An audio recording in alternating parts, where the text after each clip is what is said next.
Ayyaana hundeeffama waggaa 90ffaa humna qilleensaa Itoophiyaa sababeeffachuun agarsiifni qilleensarraa leenca gurraachaa Bishooftuutti geggeeffameera. Agarsiisa kana irrattis Ministeera Muummee Dr. Abiy Ahimad, Afyaa'ii Mana Maree Bakka Bu'oota Uummataa Obbo Taaggasee Caafoo, Afyaa'ii Mana Maree Federeeshinii Obbo Aganyoo Tashaagar, Kantiibaa Magaalaa Finfinnee Aadde Adaanech Abeebee akkasumas hooggantoonni hojii mootummaa olaanoo biroo sadarkaan jiranii fi keessummoonni biyyoota garaagaraa afeerraan taasifameef argamaniiru. Saganticha irratti haasaa kan taasisan Ministeerri Muummee Dr. Abiy Ahimad waggoottan kurnan darban humni qilleensaa Itoophiyaa bu'aa bayii hedduu keessa darbuun dhaabbata guddaa gaachana biyyaa ta'uun humnoota Itoophiyaa leeluuf yaalan salphisuu danda'eedha jedhan.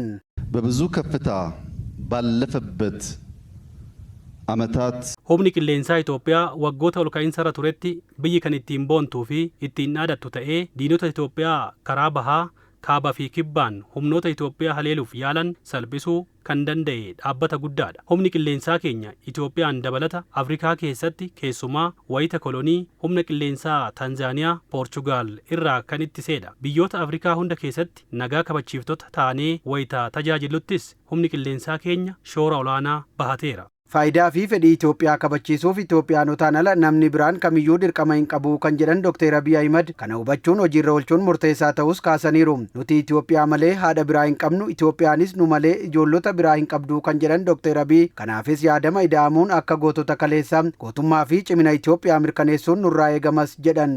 የኢትዮጵያ ጥቅም Faayidaa fi fedhii Itoophiyaa kabachiisuuf nu Itoophiyaanotaan ala namni biraan kamiyyuu dirqama hin qabu. Faayidaa Itoophiyaa kabachiisuun dirqama Itoophiyaanotaa fi deeggarsa fedhii firoota keenyaa ta'aniiti. Jaalannes jibbines faayidaa fi fedhii Itoophiyaa mirkaneessuun dursarratti Itoophiyaanota irraa gocha eegamu ta'uu hubachuun akkasumas hojiirra oolchuun barbaachisaadha. Nuti Itoophiyaa malee haadha biraa hin qabnu. Itoophiyaanis nu malee ijoollota hin qabdu. Kanaaf yaadama ida'amuun akka gootota kaleessaa gootummaa fi cimina Itoophiyaa mirkaneessuun nurraa eeggama. Humna qilleensaa Itoophiyaa keessa gootummaa fi dandeettii guddaa kan qaban gootonni hedduun uumamaniiru kan jedhan Dr. Abiy kanneen keessaas Jeneraal Laggasaa Tafarraa, Jeneraal Ashannaa fi Walda Tsaadiq, Koloneel Bazzaabbii Xurunee fi goota har'aa Leetinaal Jeneraal Yilmaa Mardaasaa gootota humni qilleensaa uume barri isaan hin irraanfanne keessatti kanneen lakkaa'aman ta'uu eeran. Gootonni kunneen dachaan akka baay'atanii fi Itoophiyaa irra darbanii Afrikaa akka boonsaniif jeettii waraanaa fi teekinooloojii qofaa osoo hin taane humna namaa ga'umsuu irrattis xiyyeeffannoon kan hojjetamu ta'uu Dr. Abiy Ahimad himaniiru.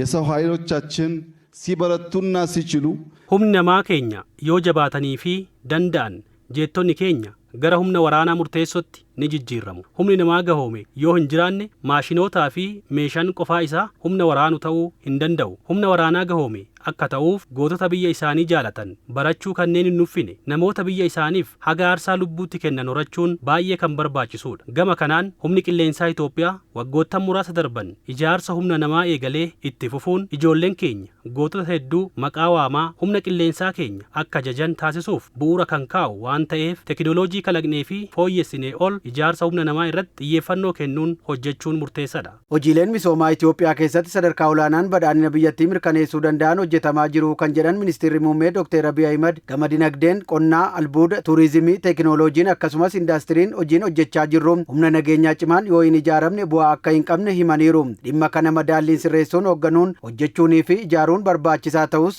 ibsaniiru. ኢትዮጵያ ውስጥ በከፍተኛ ደረጃ Itoophiyaa keessatti sadarkaa olaanaan badhaadhina biyyattii mirkaneessuu kanneen danda'an hojiileen misoomaa hojjetamaa jiru. Gootonni asitti argitan sosochiin misooma Afrikaa irraa adda duree ta'e Itoophiyaa keessatti akka argamu ana qofaan osoo hin taane dhaabbilee idil-addunyaa mirkaneessuun dabalata qabatamaatti dubbachuun ni danda'ama. Bara darbe dhibbeentaa 9.2 guddina galmeessineerra. Bara kana ammoo yoo xiqqaate guddina dhibbeentaa 10.3 akka mirkaneessinu raawwiin hojii ji'oottan jahan keenyaa ni agarsiisa.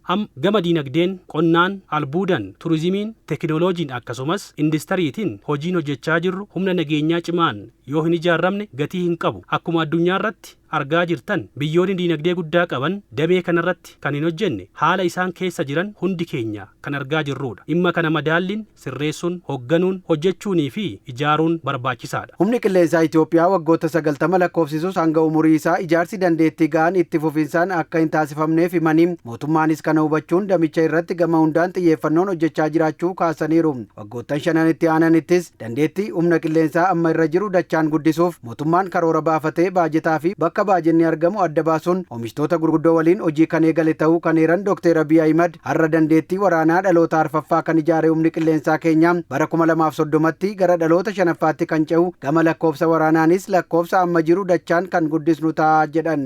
አየር ኃይላችን humni qilleensaa keenya waggoottan 90 lakkoofsisus haga umuriisaa ijaarsi dandeettii ga'aan itti fufinsaan akka hin taasifamne hubachuu dandeenyeerra. Kanarraa ka'uunis waggoota 5 darban hojiilee keenya waggoota 85 bakka bu'uu kan danda'an teekinooloojii humna namaa qilleensa irratti qilleensa lafaarratti qofa osoo hin taane haleellaa qilleensa irraa Itoophiyaa irraa ittisuuf kan dandeessisu teekinooloojii hedduu hidhachuu fi dandeettii keenya ol guddisuuf hojjenneerra. Waggoota 5 itti aananittis dandeettii humna qilleensaa amma irra jirru sadarkaa dachaan guddisuuf mootummaan Itoophiyaa karoora ifaa baajataa fi bakka baajanni argamu adda baasuun oomishtoota gurguddoo waliin hojii kan eegale yoo ta'u har'a dandeettii waraanaa dhaloota arfaffaa kan ijaare humni qilleensaa keenya bara 2030tti gara dhaloota shanaffaatti kan ce'u gama lakkoofsa waraanatiinis lakkoofsa amma jiru dachaan kan guddisnu ta'a.